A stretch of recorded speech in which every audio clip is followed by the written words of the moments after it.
Saudaraku, aksi demonstrasi terkait penolakan harga BBM ini masih terus berlanjut.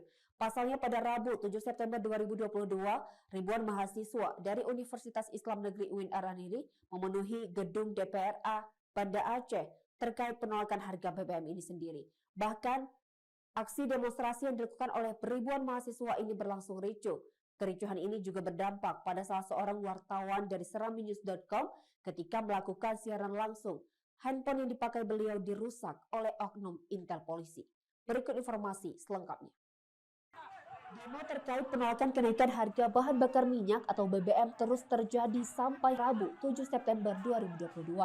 Bahkan tak jarang demo tersebut berakhir ricuh. Seperti halnya aksi demo yang dilakukan oleh massa dari Universitas Islam Negeri UIN Araniri Banda Aceh yang berujung kericuhan. Demo yang berujung kericuhan itu berlangsung di kantor Dewan Perwakilan Rakyat Aceh atau DPRA Banda Aceh.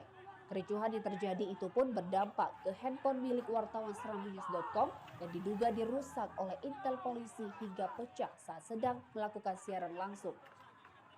Indra Wijaya, wartawan serambinews.com mengatakan bahwa handphone miliknya dipukul oleh intel tersebut saat sedang melaporkan siaran langsung.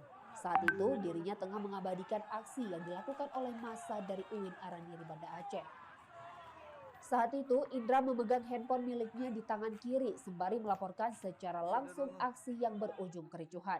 Padahal ketika meliput, ia menggunakan tanda pengenal lengkap wartawan seperti ID card Serambi serta baju bertuliskan Serambi On TV. Bang, ada HP saya bang? Enggak ada, HP saya aja jatuh nih dipukul orangnya. Hancur. Ada HP saya dipukul itu. HP? Kenapa? HP saya hilang.